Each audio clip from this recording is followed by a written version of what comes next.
출애굽기 6번째 시간입니다. 출애굽기 2장 16절에서 25절까지 말씀드리겠습니다. 한 절씩 교독하겠습니다. 미디안 제사장에게 7달이 있었더니 그들이 와서 물을 길어 구유에 채우고 그들의 아버지의 양떼에게 먹이려 하는데 목자들이 와서 그들을 쫓는지라 모세가 일어나 그들을 도와 그 양떼에게 먹인다. 그들이 그들의 아버지 르우엘에게 이를 때에 아버지가 이르되 너희가 오늘은 어찌하여 이같이 속히 돌아오느냐. 그들이 이르되 한 애국 사람이 우리를 목자들의 손에서 건져내고 우리를 위하여 물을 길어 양떼에게 먹였나이다. 아버지가 딸들에게 이르되 그 사람이 어디 있느냐. 너희가 어찌하여 그 사람을 버려두고 왔느냐. 그를 청하여 음식을 대접하라 하였더라. 모세가 그와 동거하기를 기뻐하며 그가 그의 딸 시포라를 모세에게 주었더니 그가 아들을 낳음에 모세가 그의 이름을 게르솜이라 하여 이르되 내가 타국에서 나그네가 되었음이라 하였더라.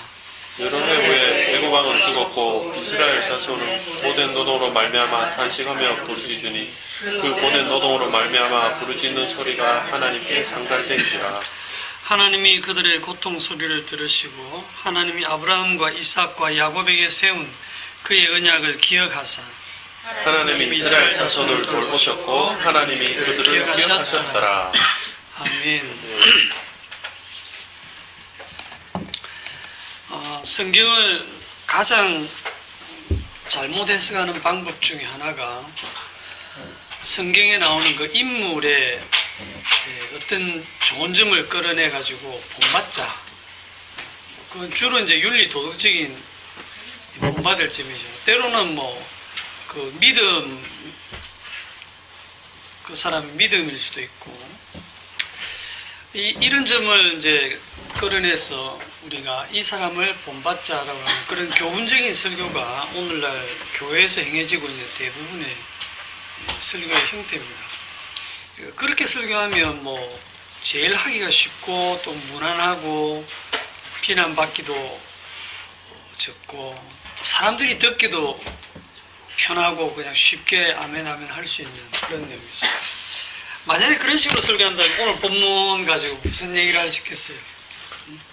모세에게서 무엇을 본받자? 협심. 그 협심.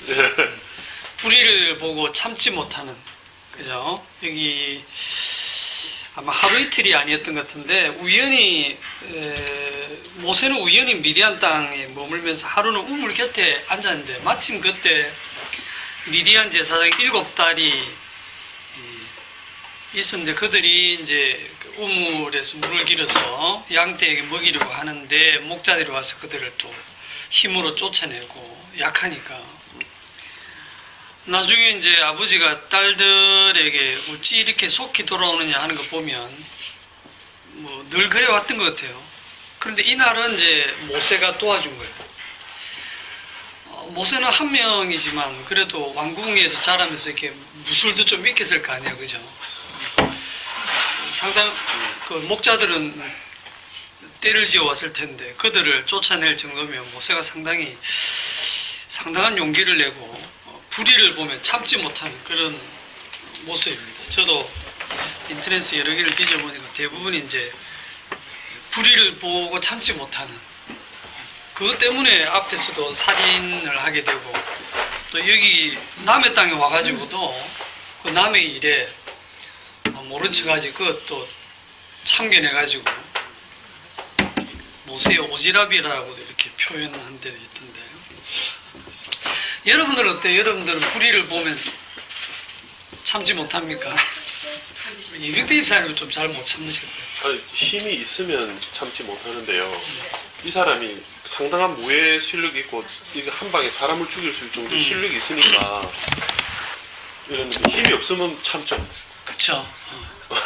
저는 불의를 보면 잘 참습니다. 제가 무슨 정의의 용사도 아니고 또 이렇게 상대 입장을 생각해 보면 저도 불의한데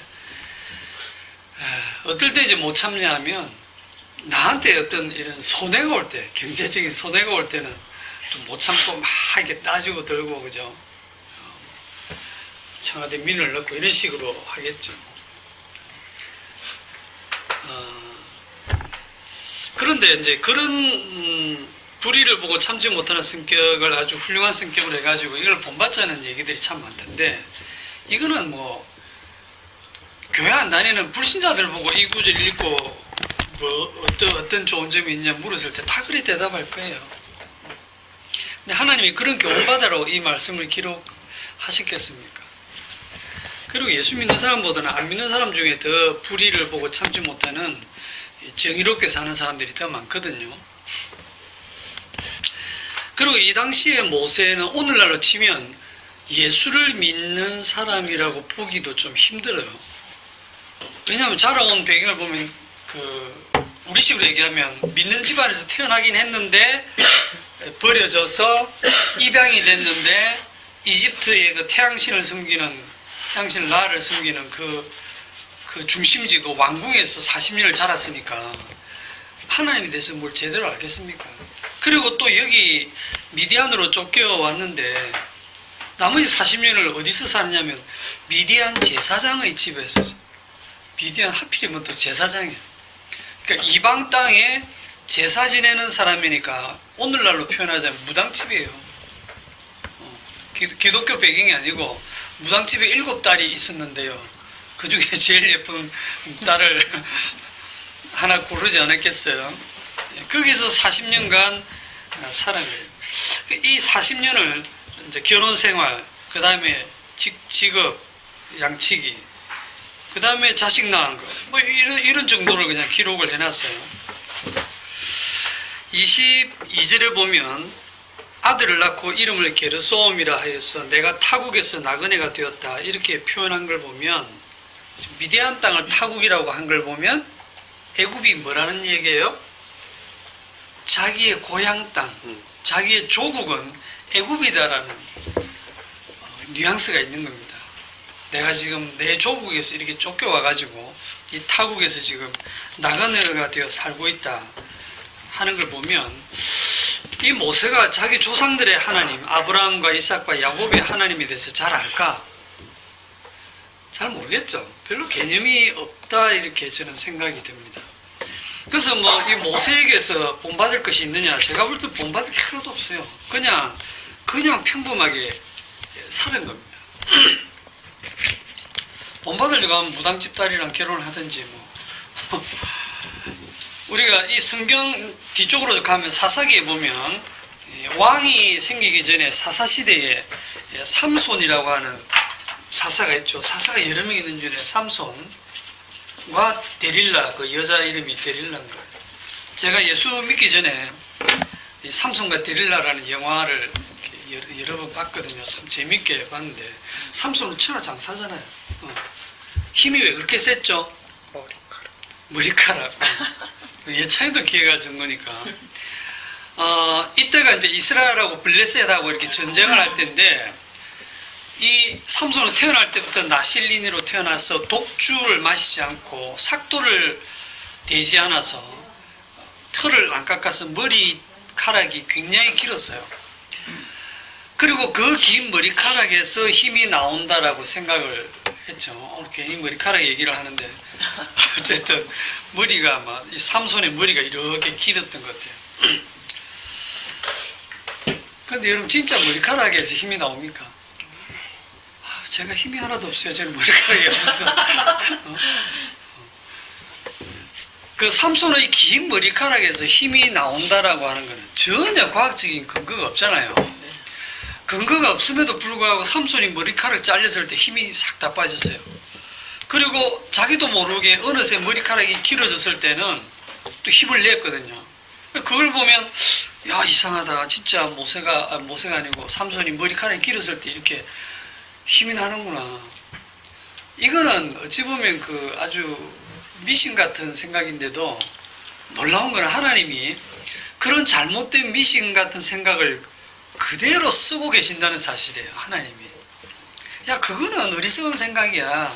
내가 힘을 주는가 이렇게 하지 않고 그냥 진짜 머리카락 길어서 힘이 생긴 것처럼 그렇게 하나님이 일을 하시는 거예요.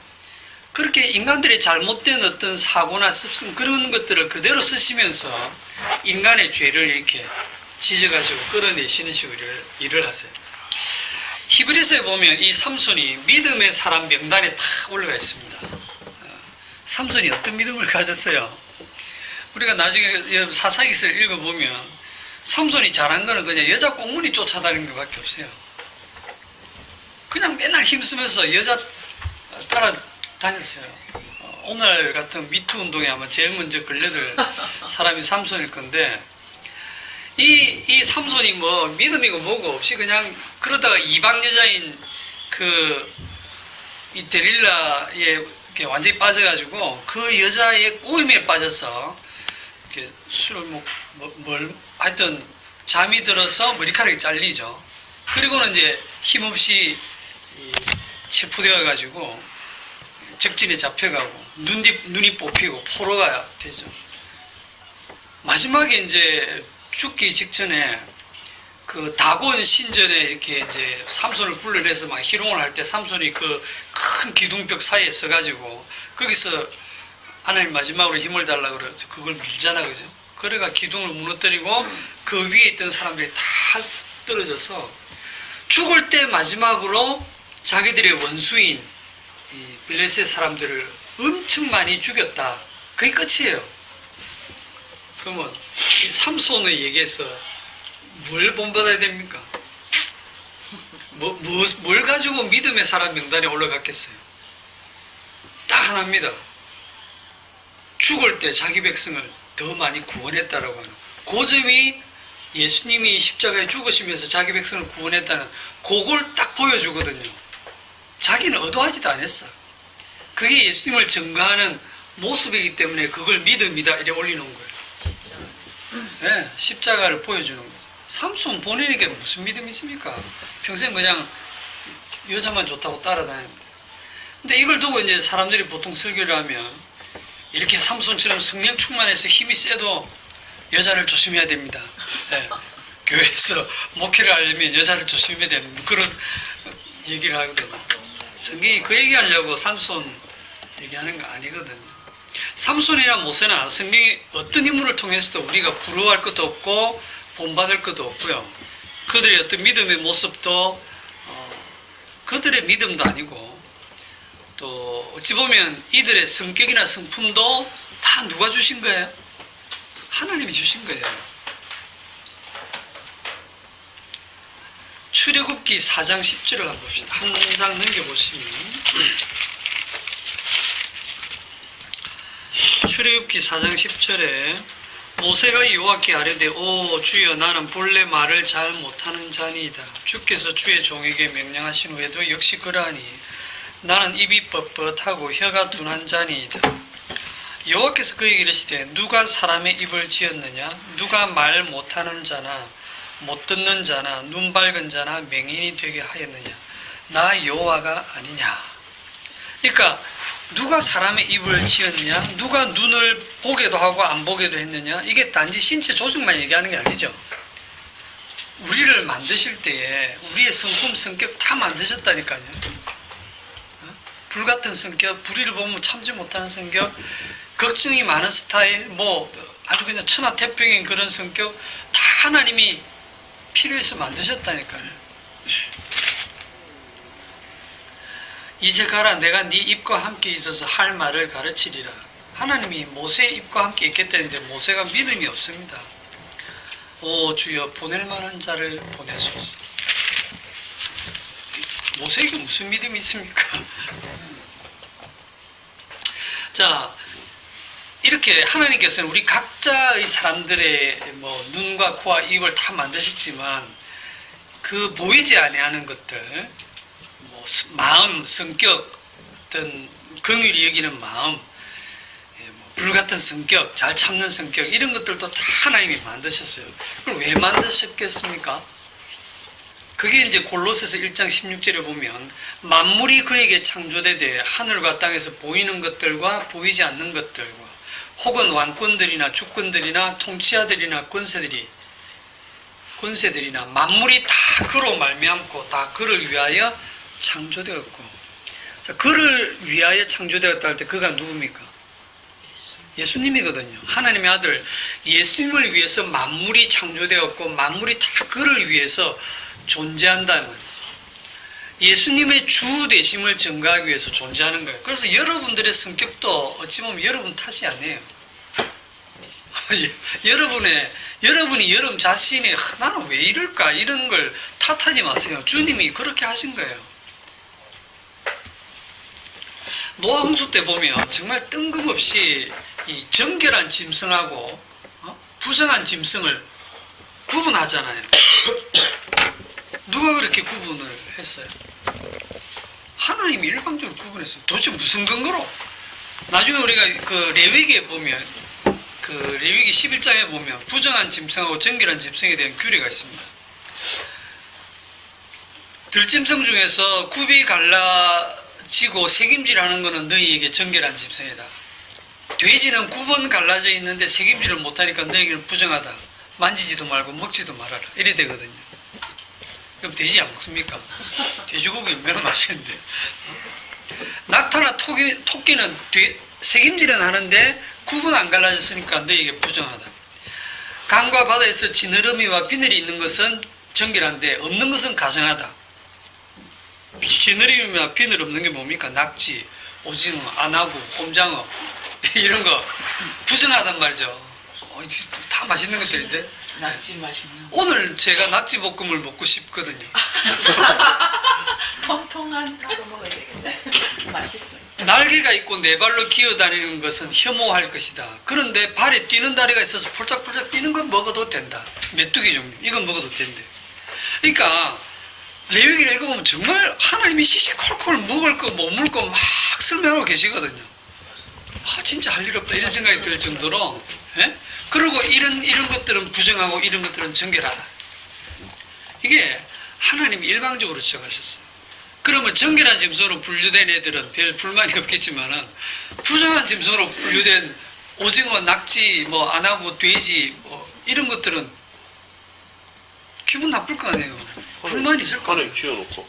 그러니까 만들 때는 언제고 뭐 부정하다 하십니까? 그럴 거 아닙니까? 근데 그거는 우리 생각이고 그 한국 우리 생각이고 토끼나 낙타나 돼지나 오징어나 걔들 붙도록 한마디 물어보세요. 하나님 너희들 부정하다 하는데 기분이 어떠냐 하면 아무 소리 아니에요. 우리들 입장에서 봤을 때 쟤들 불만스럽게 이런 생각이 드는 거죠. 그런데 이게 우리 사람들에게로 딱 오면 태어나기도 전에 무슨 선이나 악을 행하기도 전에 이미 하나님이 야곱은 사랑하고 에서는 미워했다. 야곱은 정결하고 에서는 부정하다. 이렇게 딱 되면 짐승들은 아무 소리 안 해도 사람들은 선악과를 먹고 난 다음이기 때문에 분노를 느껴요. 내가 왜 부정한데? 예수님이 이 땅에 오셔가지고 유대인들을 향해서 너희들이 이런 거는 참 잘했어. 그런데 요거는 조금 부족하다. 요거만 조금 고치면 좋겠다. 이런 식으로 얘기했으면 예수님이 절대 미움을 안 받습니다. 십자가에 죽을 일이 없어요. 그런데 예수님이 뭐라고 했습니까?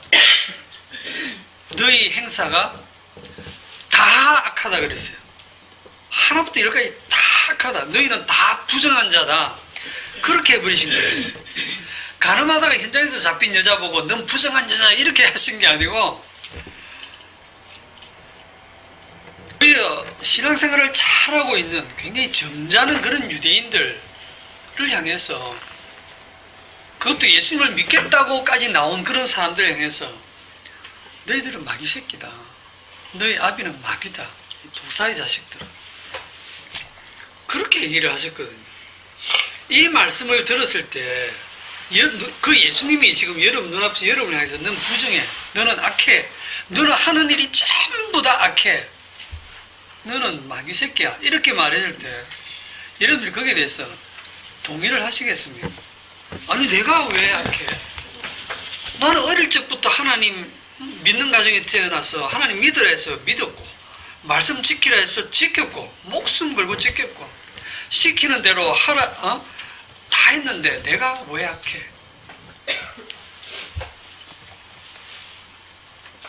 사람들이 오늘날 그 어느 교회든지 가가지고 그 교회에서 이렇게 보면서 제일 믿음 좋은, 믿음이 열심히 있는 사람을 하나 붙들고 이렇게 물어보세요. 당신 예수 믿습니까? 그러면 당연히 믿지요. 뭐 어떻게 믿는데요? 저는 주일 빠진 적도 없고 진짜 직장 가야 될 일이 있어도 그걸 포기하고 주일 성수를 했고 11조를 빠진 적이 없고 그리고 교회에 당분 맡아서 봉사 열심히 했고 성경 헌금하고 그런 뭐 성경 공부에도 빠진 적이 없고 이렇게 이제 모든 종교의 행위들을 드러내겠죠. 제가 이렇게 예수를 잘 믿는다라고 했을 때 그게 악한 겁니다. 이렇게 얘기를 한번 해보세요. 그게요 다 악한 겁니다.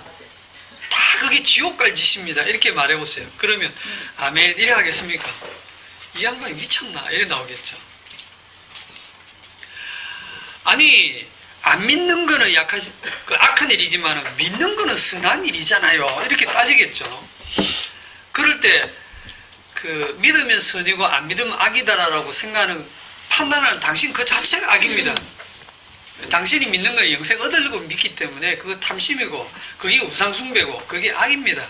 당신이 행하는 모든 종교행위 주일 성수 11조 감사 헌금 봉사 선교 성경 공부 설교 이런 게 전부 다 악한 것입니다 하면 누가 아멘 하겠어요? 당장 나가라 하고 쫓아내겠죠. 진짜. 근데 성령이 임한 사람만 아멘. 저는 무슨 짓을 해도 다 제 탐심이네요. 너는 부정해 해도 아멘. 너는 주인이야 아멘. 너는 심판받아 마땅한 주인 중에 괴수야 아멘. 맞습니다 주인. 그렇게 되는 거예요. 자, 오늘 본문에 출애굽기 2장 23절에 보면 여러 해 후에 제가 오늘 그걸 제목으로 지금 삼아놨거든요. 여러 해 후에 제목을 참 힘들게 삼았는데 우리 영화 같은 데 보면 한참 영화 스토리 진행되다가 어떤 사건 딱 끝나고 2년 후 이렇게 뜨잖아요. 그죠? 자막이 탁 뜨고는 분위기 확 바뀌잖아요.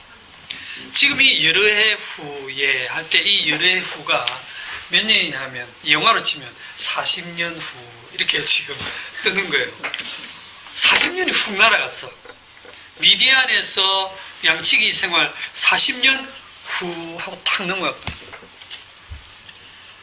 이게 관객들 입장에서는 40년이라는 시간을 싹 넘어가 보니까 속 시원하게 넘어간 것 같은데 이 40년을 직접 몸으로 살아내는 사람들 입장에서는 이게 장난이 아니잖아요. 안 그렇겠습니까? 이 40년 동안 이스라엘이 고된 노동으로 고통받는 그 시간이 40년이 더 길어진 거고 그 40년 동안 태어난 이스라엘의 남자 아기들은 나일강에 던져지잖아요. 모세 개인으로 봐서는 애굽의 왕궁에서 왕자로 자란 그 좋은 날들 다 끝나고 이 시골에서 40년이란 세월 동안 정말 자기 생각하기에는 내가 그래도 정말 잘 나갔었는데 이제 이 40년 동안 시골에 처박혀서 양치기로 보낸 이 시간들이 굉장히 무의미하게 느끼잖아요. 그죠? 그렇습니까? 무의미하게. 그러니까 이 40년 속에 담겨 있는 그 고통과 부르짖음이 얼마나 심하겠습니까? 이게 우리들에게 적용을 또 해보세요. 우리들도 뭔가 의미 있는 보람된 나날을 보내고 싶지. 내가 예수를 믿는다는데 왜 이렇게 내 삶이 무의미하고 아무리 생각해도 의미가 없는 듯한 이런 사건들만 자꾸 내한테 일어날까? 나도 좀 성경에 나오는 멋진 신앙 인물들 같은 그런 일들이 좀 안 생기고 왜 이렇게 나는 내 인생이 이렇게 재미도 없고 무의미하냐 이런 생각이 혹시 안 드세요? 또 예수를 믿는데 이렇게 힘들기만 할까 이런 생각은? 네? 매일이 그런 삶이죠. 매일이 아니 뭐 복음을 안다고는 하는데 뭐 삶이 전혀 의미가 없는 것 같은 그 벌써 40년 후 하면 빈센트 없어요. 40년 후 하면 빈센트 이 자리가 없어요. 몇 분은 돌아가셨어요. 여기 있는 젊은 학생들 빼고. 그런데 그 40년에다가 의미를 실어주는 단어가 여기에 딱 하나가 있습니다. 지나간 것은 지나간 대로 그런 의미가 있죠. 그런 전인권의 그 노래처럼 지나간 것은 지나간 대로 의미가 있다라고 하는 것을 딱 의미를 실어주는 단어가 23절에서 25절 사이에 있습니다. 23절에서 25절 사이에 제일 중요한 단어 하나 골라보세요. 그렇죠? 아유, 권사님이 제일 먼저 찾으시네. 언약입니다. 언약. 언약이라는 단어예요. 여러 해 후에 애굽 왕은 죽었고 이스라엘 자손은 고된 노동으로 말미암아 탄식하며 부르짖으니 그 고된 노동으로 말미암아 부르짖는 소리가 하나님께 상달된지라. 하나님이 그들의 고통 소리를 들으시고 하나님이 아브라함과 이삭과 야곱에게 세운 그의 언약을 기억하사 하나님이 이스라엘을 돌보셨고 하나님이 그들을 기억하셨더라. 이 문장만 쭉 읽어보면요, 하나님이 한동안 이스라엘을 깜빡 잊고 계시다가 이스라엘 자손들이 막 고대에서 죽겠다고 부르짖고 하나님 너무 살기 힘듭니다 하고 막 탄식하고 하니까 하나님이 귀가 왜 이렇게 간지럽노하고 이런 자세히 살펴보니까 이스라엘 자손들이 너무 고통받고 있어. 참 내가 쟤들한테 약속한 게 있지. 아브라함과 이삭과 야곱에게 약속한 게 있었지 하고 그게 이제 마침 기억난 것처럼 그렇게 기록을 해놨죠. 사람인 것처럼. 네. 그런데 이게 거꾸로입니다.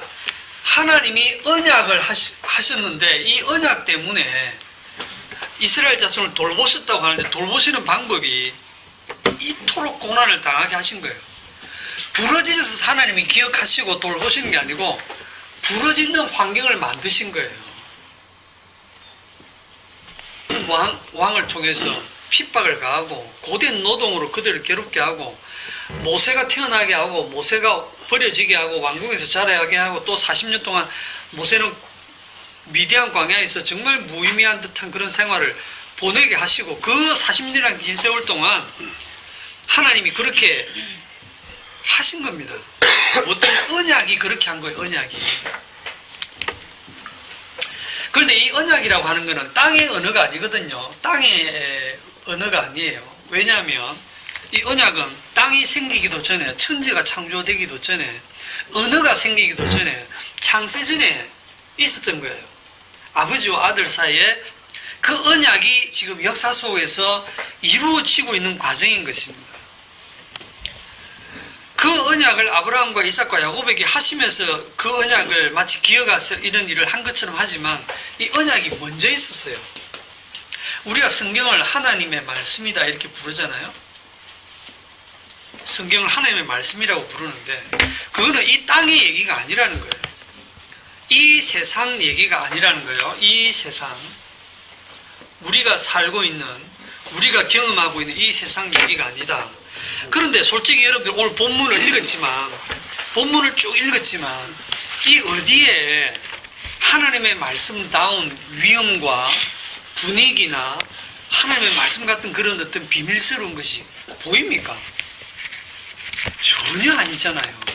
이거 읽어보면 그냥 뭐 몇천 년 전에 살았던 모세라는 사람이 미디안에 가서 뭐 도와줘가지고 거기 있는 딸 중에 하나랑 결혼해서 자식 낳고 이름 짓고 그러면 너무 단순한 내용이에요. 그렇잖아요. 근데 이걸 적어놓고 하나님의 말씀이다 이러고. 그래서 성경이 정말 어려운 거예요. 여러분 천사의 말을 들어보셨어요?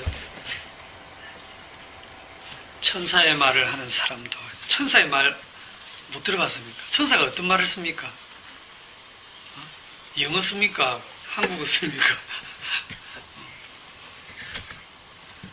성경에 그 히브리어 유대말을 썼죠. 그렇죠. 히브리말을 썼죠. 구약에 여기 보면 계시지 않죠? 아브라함에게 나타났던 천사, 롯에게 나타났던 천사들, 그죠? 이 천사들이 전부 어느 말을 썼냐면 아브라함이나 롯이나 그 시대 사람들이 하는 말을 썼어요. 천사가 오늘 우리 한국에 오면 한국말 씁니다, 그냥. 네. 별 다른 말이 아니라 우리랑 똑같은 말을 씁니다. 그리고 성경에 보면 스데반이 뭐라고 설교하느냐 하면 사도행전 7장 53절에 너희는 천사가 전한 율법을 받고도 지키지 아니하였도다. 이렇게 책망하거든요. 천사가 전한 율법. 천사가 전한 율법 누구 10계명이에요. 그냥 우리가 이해하는 말로 써져 있어요. 그런데 그 말이 그냥 우리가 쓰는 말이랑 이 세상에서 쓰는 말이랑 똑같은 말인데 하나님이 전한 말씀, 천사가 전한 하나님의 그 말씀은 사람들이 못 알아먹는다는 거예요. 보기는 보아도 보지 못하고 듣기는 들어도 깨닫지 못하고 말은 똑같은 말을 쓰는데 뜻이 다르다는 거예요. 이걸 여러분들이 잘 기억하세요. 똑같은 단어를 말을 쓰는데 성경에서 쓰는 은혜라는 말, 구원이라는 말, 믿음이라는 말, 죄라는 말, 이런 말들이 우리가 국어 사전적으로 이해하고 있는 단어랑 너무 다르다는 겁니다. 그렇기 때문에 우리가 성경을 읽으면서 이미 내가 가지고 있는 선입견으로 이 단어의 뜻을 가지고 성경을 접근해서 읽게 되면 그냥 이 세상 이야기로만 읽어지는 거예요. 이 세상 이야기로만 읽어지고 불의를 보고 참지 못하는 모세라서 하나님 도와주셨구나. 그래서 불의를 보고 참지 못하는 모세를 하나님이 사용하셨다. 우리도 그렇게 하자. 이런 식으로 밖에 해석이 안 되는 겁니다. 이 세상 말로 써져 있으니까. 그러면 이 세상 말고 그럼 또 있느냐? 있죠. 이 세상 말고 이걸 갖다가 이제 오는 세상이라고도 부르고요. 오는 세상. 요 밑에 이 세상을 성경의 다른 데서는 이 세대, 이 악하고 엄란한 세대 이렇게 표현되어 있습니다. 장차 올 세상, 오는 세상. 이 세상을 우리가 이 세상 나라, 이렇게 오는 세상을 하나님의 나라 이렇게 표현할 수도 있어요. 이 하나님의 나라는 약속의 나라입니다. 약속. 오늘 얘기로는 언약이죠. 언약의 나라. 그래서 이 오는 세상을 이 세상에 있는 말들을 가지고 다 성경에 그냥 표현해 놨는데 뜻은 다 다르다는 거예요. 그래서 이게 어려운 거예요. 그럼 이걸 어떻게 이해하겠습니까? 그렇지. 성령께서 이거를 사람들을 통해서 기록하셨기 때문에 성령께서 조명해 주지 않으면 깨달을 수가 없는 거예요. 비유를 하나 제가 할게요. 햇빛이 아주 좋은 날 비행기가 날아갈 때 땅에 비행기 그림자가 이렇게 지나간다고 합시다. 그러면 여러분들이 그림자를 이렇게 보면 비행기가 어떻게 생긴지 알죠? 아는 이유는 여러분 이미 비행기를 봤기 때문에요. 그렇죠? 여러분들이 이미 비행기라는 실체를 딱 봐서 타보기도 하고 알고 있기 때문에 그림자가 뭐 이렇게 보이든 이렇게 보이든 뭐 이렇게 보이든 또는 거기에 막 이렇게 굴곡이 진 숲을 지나가면서 비행기 날개가 이렇게 쭈글쭈글 하든 비행기 날개가 왜 저렇게 생겼지? 이렇게 생각 안 하잖아요. 그림자가 아무리 찌그러져 있어도 비행기 날개 뻔하다는 게 머릿속에 딱 들어가 있단 말입니다. 실체가. 그렇죠? 그런데 이렇게 생각해 봅시다. 만약에 비행기라는 걸 실제로 한 번도 본 적이 없고 이 목이 뻣뻣해갖고 고개를 들고 하늘을 본 적도 없고 땅만 쳐다보고 사는 사람이 비행기 공항 근처에 살면서 비행기가 지나가는 그 그림자만 계속 본다고 합시다. 소리 듣고 슉 날아가는 소리 듣고 그림자 보고 그럼 그 소리도 그림자에게서 나는 것처럼 보이고 아 비행기는 이렇게 생겼구나 그렇게 생각하겠죠. 이 땅이 그림자입니다. 이 세상이 그림자입니다. 비유를 하자면 오는 세상이 이게 실체입니다. 실체. 이게 실체인데 실체를 한 번도 본 적이 없고 경험한 적이 없고 모르는 사람들, 이 세상에 태어나서 이 세상만 산 사람들은 그림자만 봤기 때문에 그림자를 보고 어머 이게 쭈글쭈글하네 그냥 그렇게만 이해하고 마는 거예요. 거기 땅을 아무리 고르게 펴봐도 펴면 또 조금 펴지겠죠, 그죠? 그러나 실체는 몰라요, 전혀. 그러니까 만약에 여기에 살던 분이 이 세상에 오셔가지고 이 세상 사람들이 쓰는 용어로 실체를 설명을 한다고 합시다. 이걸 본 적도 없는 사람에게, 그림자만 본 사람들에게. 그러면 이해를 하겠습니까? 이해 못하는 거예요. 어떤 용어를 갖다 대도 이 실체를 이해를 못하는 거예요. 그런데 이제 문제는 이 세상이라고 하는 것이 어떤 세상이냐면 먹고 마시고 씻고 장가가는 우리가 경험하고 이 시간은 유일한 세계. 그리고 이 세상은 우리는 그림자라는 생각이 전혀 안 들고 역으로 이게 실체 같고, 실체라고 하는 이게 오히려 흙으로 느껴진다는 거예요. 실제로는 거꾸로 생각이 된다는 거예요. 우리 손으로 만져지고 냄새 맡고 들리고 보이는 이게 진짜 이게 실체겠지. 그렇잖아요. 근데 말씀에 나오는 그런 약속의 세계는 진짜 그럴까? 할 정도로 이게 흙으로 느껴진다 아닙니까?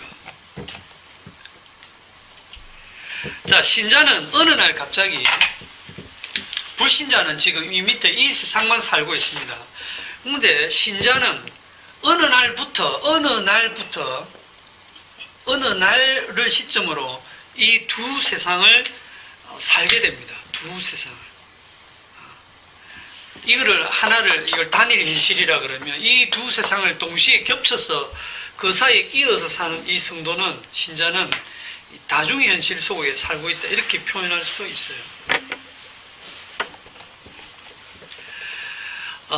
이 세상에 우리는 그 하나님의 나라를, 사람들의 사고가 뭐냐면 죽어서 가는 좋은 어떤 곳, 이렇게 생각하거든요.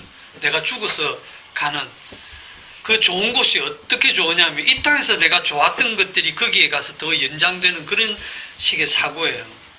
그런 하나님의 나라, 그런 천국은 없습니다. 성경에서 말하는 하나님의 나라 천국은 저 멀리 어디에 있는 그런 게 아니고 이 하나님의 나라가 이 세상을 쳐들어왔어요. 회개하라, 천국이 가까이 왔는 거죠. 세례요한이 외치다가 나중에 예수님께서는 가까이 왔다고 하시다가 이제는 너희 가운데 있다, 이렇게 하나님의 나라가 이 세상 속에 들어왔어요. 침략해서 들어왔어요. 침노예가 딱 들어왔어요. 그런데 이 세상에서 그 하나님의 나라를 보니까 알아봐요, 못 알아봐요? 쳐들어왔는데 너무 초라한 모습인 거예요. 너무 초라한 모습. 도저히 하나님의 나라로 보이지 않는 거예요. 너무나 맥없이 힘없이 죽어버리는 그런 모습. 딱 저주받은 자의 모습. 십자가로 대표되는 그런 모습으로 하나님의 나라가 현실 이 세상 속에 지금 딱 들어와 있는 거예요. 그러니까 이거는 누구도 알아볼 수 없는 그런 세상인 거예요. 그런데 어느 날부터 신자는 이 두 세상을 산다고 할 때 이 어느 날이 언제일까요? 하나님의 성령이 임했을 때입니다. 하나님의 영 외에는 하나님의 깊은 것을 알지 못한다고 그랬어요. 성령이 임한 성도들만 여기 이 세상 쪽에서는 이쪽을 전혀 이해를 못하지만 이제 두 세상에 사는 사람은 이쪽을 이해를 합니다. 아, 이 세상이 왜 어둠이고 왜 악한지, 왜 모든 걸 다 주님이 악하다고 하셨는지, 주님이 보는 안목을 같이 가지게 되는 거예요. 그리스도 영을 받은 신자는. 자, 다시 정리합니다.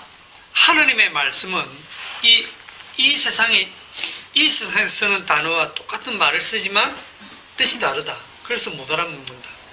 그 다음에 두 번째는 실체가 그림자를 움직입니까? 그림자가 실체를 움직입니까? 실체가 그림자를 움직이죠.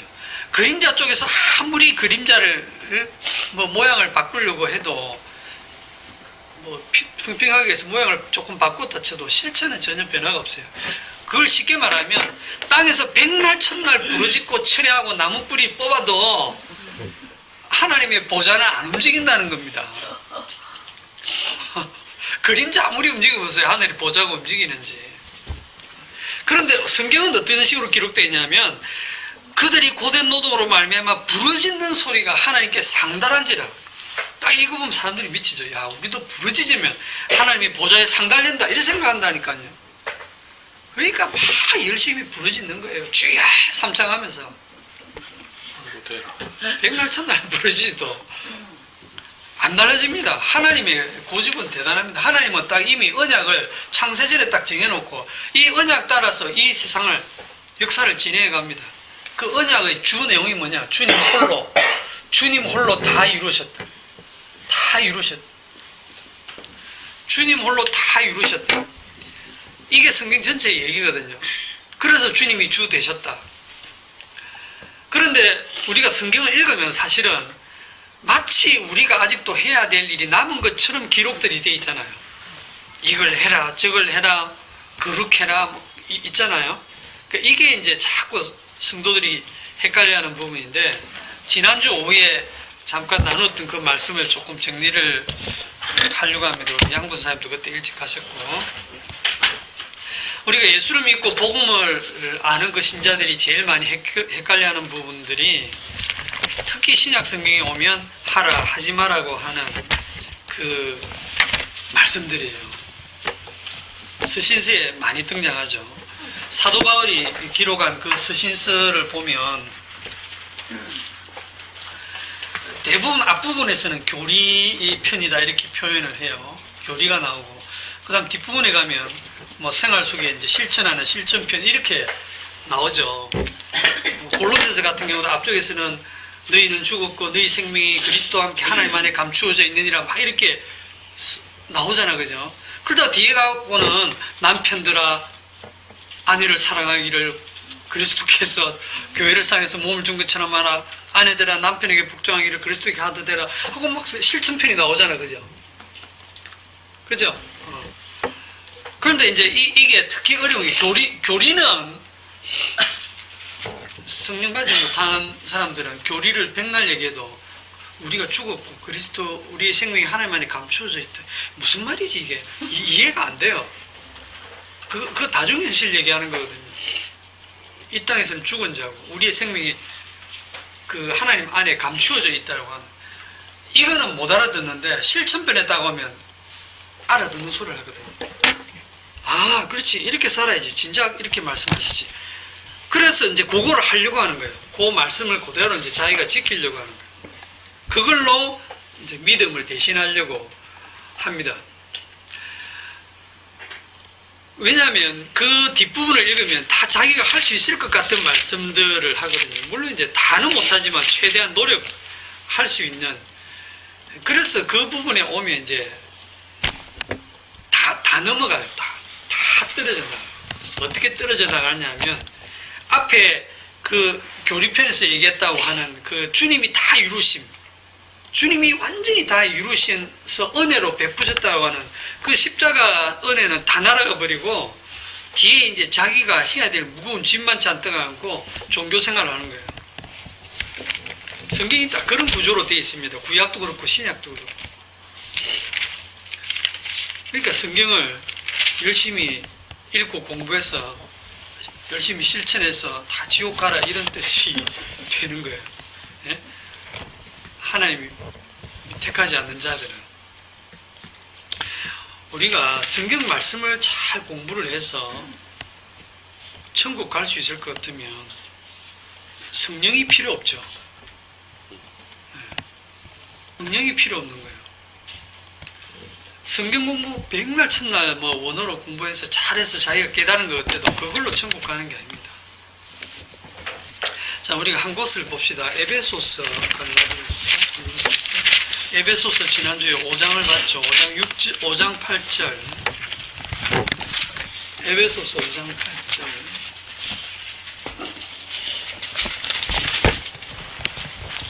8절 9절 같이 읽어봅시다. 너희가 전에는 믿으니 이제는 주 안에서 빛이라. 빛의 자녀들처럼 행하라. 빛의 열매는 모든 착함과 의로움과 진실함에 있느니라. 아멘. 너희가 전에는 어둠이었다. 이제는 주 안에서 빛이다. 빛의 자녀들처럼 행하라. 이렇게 나오거든요. 그 행하는 게 뭔데요?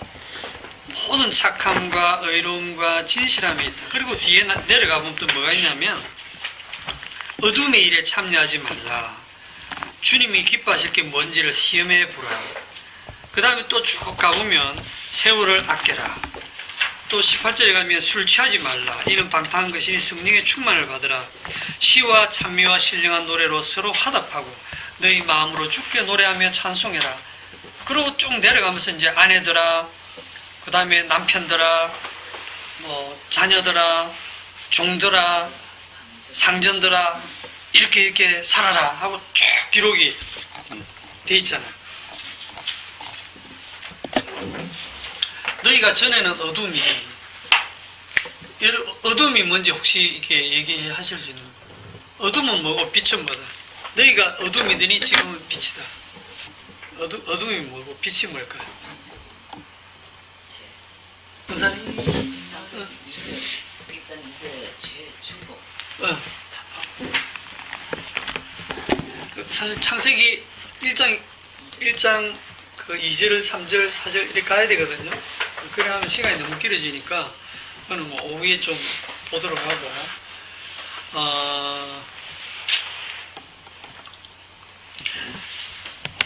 성경을 좀 잘 봐야 되니까 요한복음 이제 우리 1장을 한번 봅시다.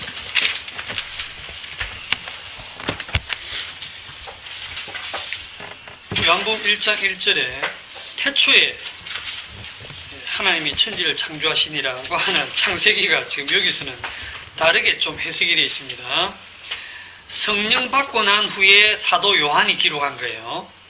성령 받고 나서 태초에 말씀이 계시니라.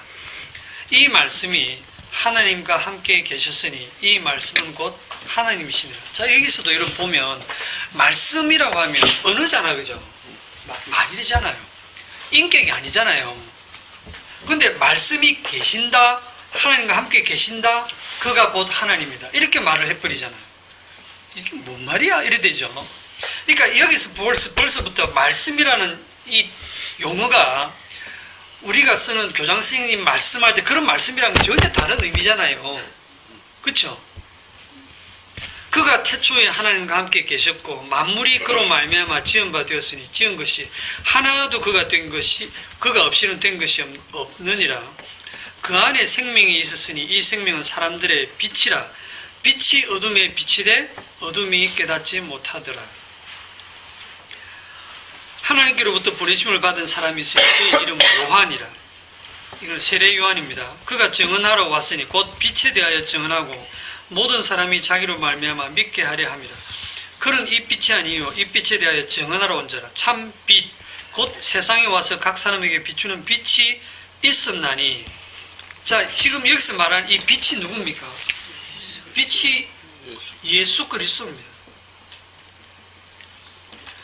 세상의 빛이니 나를 따르는 자는 어둠에 다니지 아니하고 생명의 빛을 얻으리라. 그렇게 말씀하시거든요, 예수님이. 특히 요한복음을 쭉 읽어보면 예수님이 무슨 얘기를 하시냐면 내가 빛이다, 내가 길이다, 내가 생명이다, 내가 진리다, 내가 생명의 떡이다, 내가 생수다, 누구든지 목마르거든 내게로 와서 마시라, 내가 곧 그다, 내가 하나님의 아들이다. 좋은 건 혼자 다 하시는 것 같아요. 그런데 예수님의 실체 모습을 딱 보면 전혀 그렇게 안 보여요. 30세 정도 되는 젊은 청년, 노숙자 청년인데 전혀 힘없어 보이는데 그렇다고 율법을 잘 지킨 것도 아니고 맨날 술 먹고 세리와 창기들하고 놀러 댕기고 그러면서 성전에 들어와가지고 막 상 뒤집어 엎어버리고 안식일마다 어기고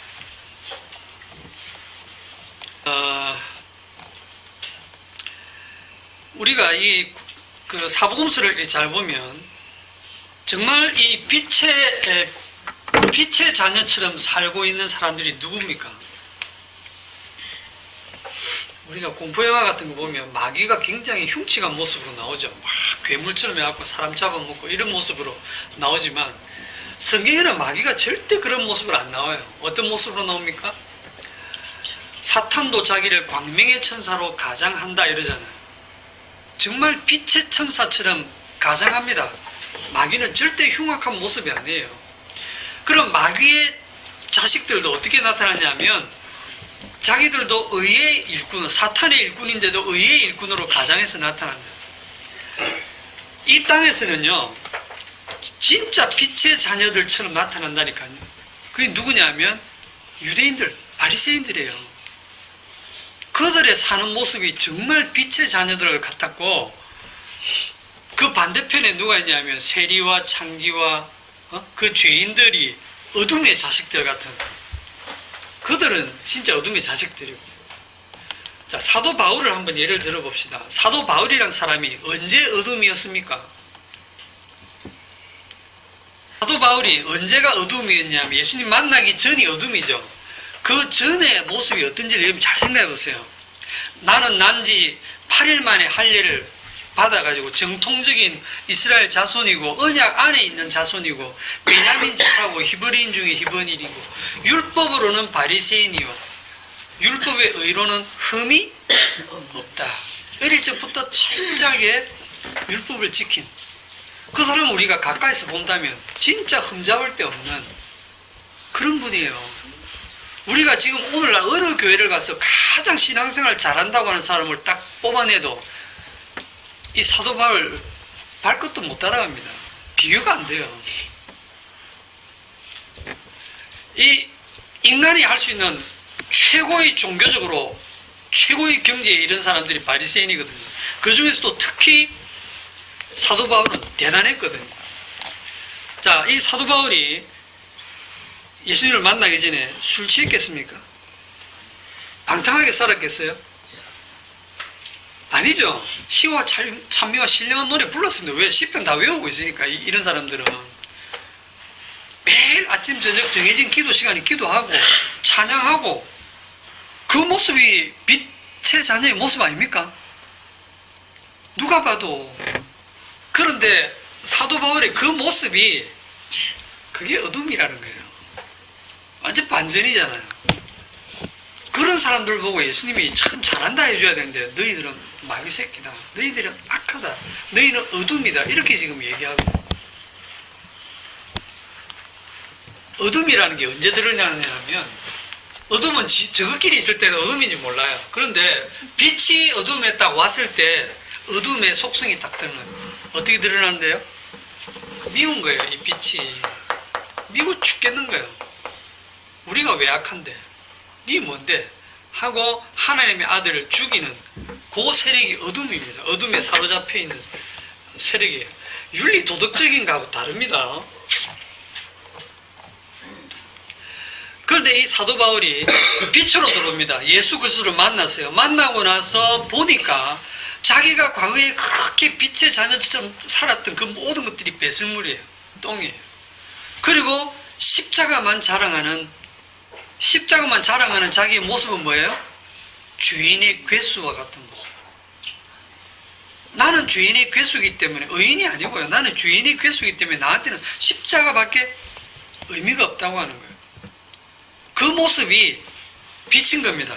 그래서 아까 이 두 개의 세상, 이 세상이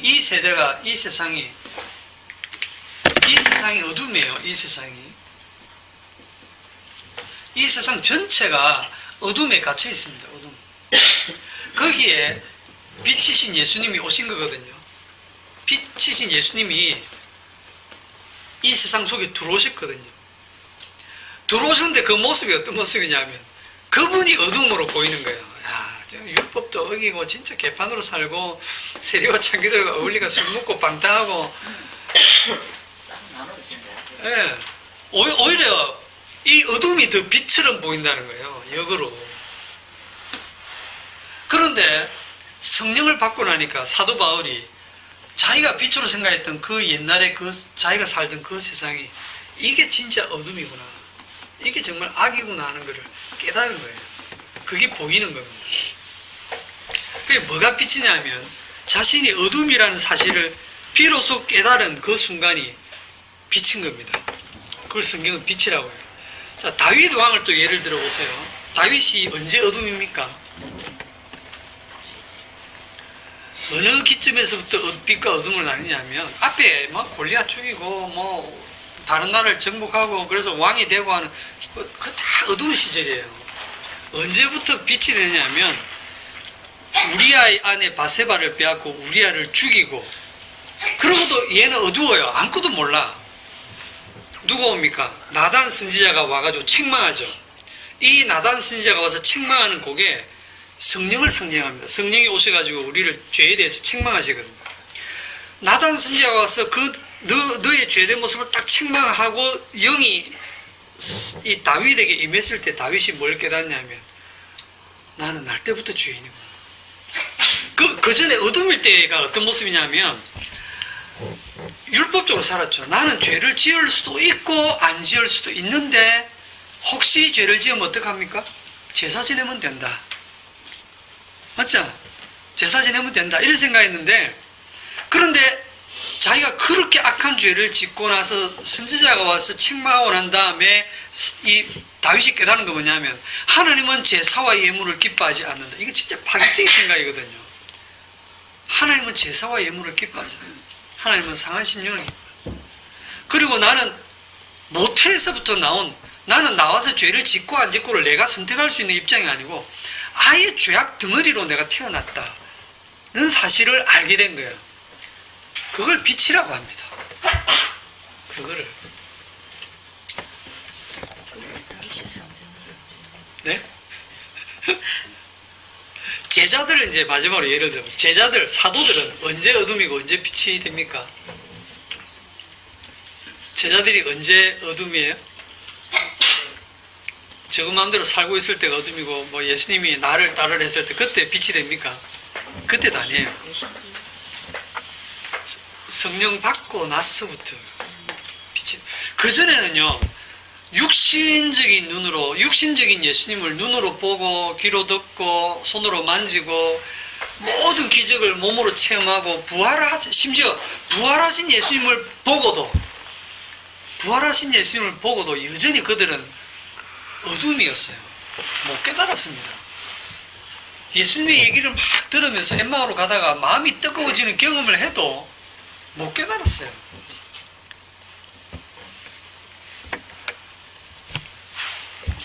언제 빛으로 드러납니까? 성령이 왔을 때 비로소 제자들은 새 사람이 됩니다. 그러니까 이 세상에 살던 제자들이 이제는 다중현실 속에서 자기가 어둠이라는 사실을 깨닫게 돼요. 그러면 이제 우리가 궁금한 게 뭐냐면 성령 받기 이전과 성령 받은 이후에 제자들이 삶이 어떻게 변했을까? 왜냐하면 우리도 그런 게 궁금하잖아요. 우리가 성령 받은 근거를 자꾸 알고 싶거든요. 그러니까 성령 받기 전에 제자들의 삶과 성령 받고 난 이후에 제자들의 삶이 어떻게 변했을까요? 우리가 사복음서 가보면 사복음서의 제자들의 삶의 모습이 엉망이잖아요. 그죠? 네, 엉망이에요. 서로 누가 크냐 그런 거나 다투고 그러던 사람들인데, 그럼 사도행전에 딱 가면 이제 오순절 성령 강림 이후에 사도들의 모습은 굉장히 다른 모습을 보이죠. 아, 성령 받으면 진짜 많이 달라지는구나 이런 생각이 드시죠? 제가 말하는 뉘앙스를 벌써 느끼고 계시죠? 이제. 사도행전은요 사복음서를 배경으로 딱 깔고 있습니다. 사복음서에 있었던 그 제자들의 성품이나 성격이 변하는 거 하나도 없습니다. 그대로입니다. 그대로인데 딱 차이점이 뭐냐면 성령이 임해가지고 네가 어둠이야, 네가 죄인이야 라고 하는 그 책망을 듣는 그 상태인 거예요. 그러면서 성령이 그들의 뜻대로 안 되고 성령이 이끄는 대로 끌려다니면서 십자가에 증인되는 삶을 그냥 살게 된 거예요. 그러니까 우리는 상상을 자꾸 제자들이 뭔가 윤리도덕적으로 바르게 살았을 거라, 성령 받고 난 후에 그런 모습을 생각하시면 안 돼요. 성령 받고 난 후에도 베드로는 외식을 했죠. 위선적으로 행동을 했단 말이에요. 성령이 있는데도 불구하고 또 성령을 받은 그 바울과 바나바 그 대단한 지도자들이 전도 여행을 앞두고 서로 의견이 달라가지고 마가를 데리고 가니 많이 그거 가지고 막 심히 다투었대요. 사도행전 15장 39절에 보면 서로 심히 다투어 피차 갈랐으니 도저히 난 니하고 같이 일 못하겠다. 니 저리 가라. 난 하고 갈라진 거예요. 바나바는 마가를 데리고 배 타고 구부로를 가고 사울은 신라를 데리고 어디로 가고 이렇게 찢어져 버린 거예요. 그거 다투었다고 하나님이 나타나서 야단 안 치십니다. 걔들 원래 그런 사람들이거든. 고린도 교인들 마지막 예를 들어볼게요. 고린도전서 1장을 한번 보세요. 자, 고린도전서 1장 1절. 고린도 교회는 사도 바울이 개척했습니다. 사도 바울이 개척을 했는데 사도 바울이 떠난 다음에 고린도 교회에 굉장히 많은 문제들이 생겼거든요. 자, 1장 1절. 하나님의 뜻을 따라 그리스도 예수의 사도로 부르심을 받은 바울과 형제 소스데네는 고린도에 있는 하나님의 교회, 곧 그리스도 예수 안에서 거룩하여지고 성도라 부르심을 입은 자들과 또 각처에서 우리의 주, 곧 그들과 우리의 주 대신 예수 그리스도의 이름을 부르는 모든 자들에게 하나님 우리 아버지와 주 예수 그리스도로부터 은혜와 평강이 있기를 원하노라 하고 첫인사를 딱 합니다. 이 첫인사를 할 때 상대를 뭐라고 부르냐면 고린도에 있는 하나님의 교회 곧 그리스도 예수 안에서 거룩하여진 성도라 부르심을 받은 자들. 성도, 이게 한자로는 거룩한 무리들 그 말이잖아요. 거룩하게 하나님이 구별한 성도들에게 편지한다 지금. 그래, 그 성도들이 뭐냐면 그 뒤에 뭐가 나오냐면 제일 먼저 나오는 게 분쟁이 나요. 나는 바울에게, 나는 아볼로에게, 나는 게바에게, 나는 그리스도에게 속한 자라. 이 사도 바울이 글은 정말 잘 썼는데 말은 좀 이렇게 잘 못했나 봐요. 그러니까 사도 바울의 설교를 듣고 있으면 자꾸 참이 와. 아유, 말씀이 이렇게 어렵지. 이렇게 설득력 있게 설명을 못해. 그래서 말의 지혜로 하는 것이 아니고 성령의 능력으로 한다고 변명을 하시는지 모르겠지만, 그러다가 사도 바울이 때라고 아볼로라는 분이 왔는데 이 아볼로는 말씀을 너무 재밌게 잘해요. 듣고 나면 은혜가 돼. 마음이 속이 시원해. 야, 그러니까 그 전에 계시던 그 사도 바울 목사님은 참 말씀이 그 시원찮더만은 우리 아볼로 목사님 진짜 대단해. 말씀 너무 잘하신다. 너무 속 시원하게 하신다. 그러니까 귀에 쏙쏙 들어오게 얘기하신다. 나 아볼로 파? 그러니까 그걸 듣던 사람 중에 그래도 바울을 좋아했던 사람들, 에이 그래도 사도 바울 목사님이 이 교회를 개척하고 얼마나 고생하고 수고했는데 그래 말하면 안 되지 하고 바울파가 있는 거예요. 그걸 옆에서 듣고 있던 베드로파, 에이 아무리 그래도 나는 베드로랑 그래 3년 동안 예수님을 따라다닌 나 그 베드로랑 나 같이 진짜 다녔는데 그 베드로 하는 말도 듣고 하는 그런 기적도 봤는데 정말 베드로 대단하셔. 베드로파. 그런 사람들 다 필요 없어요. 예수님이 최고예요. 그리스도파. 그런데 그리스도파는 괜찮단 말도 안 해요. 그리스도파도 나쁘다고 지금 여기에 바울파, 아볼로파, 게바파, 그리스도파, 파라 나누어져서 얘기하는데 거기에 대해서 사도 바울이 지금 책망하고 있는 거예요. 그게 다 뭔 짓이냐 너희들. 그리고 이 고린도 교회에 무슨 문제가 생기냐면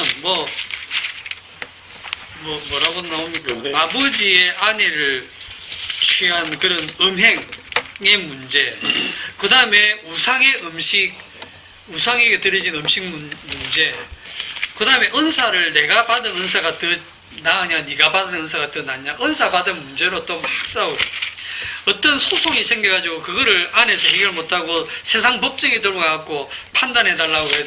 그런 일들. 같이 가서 다 하네, 다 하네. 네. 이 세상에 일어나는 세상의 어떤 단체보다도 더해. 우리보다 좋아하네. 우리 빈센트보다 더해. 우리는 지금 별로 안 드러났어. 사람이 몇 명 없어서 잘 안 드러. 온갖 죄란 죄는 다 드러나.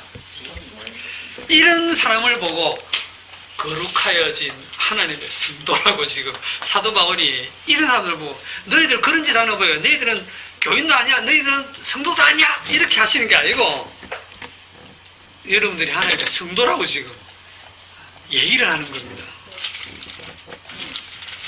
왜 교회에 이와 같이 많은 문제들을 막 드러내시냐 하면 성령께서 그렇게 하시는 거예요. 예? 성령께서 이 말씀을 주시면서 남편들아 이렇게 해라, 아내들아 이렇게 해라, 자녀들아 이렇게 해라, 종들아 이렇게 해라, 절대 못하거든요. 그런 걸 하라 하지 말라는 말씀을 보면서 우리가 얼마나 이렇게 할 수 없는 죄인들인가를 드러내시는 거예요. 그러니까 여전히 우리가 어둠 속에 있는 죄인인 것을 성령께서 계속 깨닫게 하시는 거예요. 어둠이 뭐냐? 우리가 어둠이에요. 빛이 뭐냐? 어둠이라는 사실을 깨달아 알게 된 게 빛입니다. 그게 성령께서 오셔서 하시는 일이에요. 오늘 여기까지 하겠습니다. 기도합시다. 하나님, 이 세상에 모든 행사가 다 악한 것임을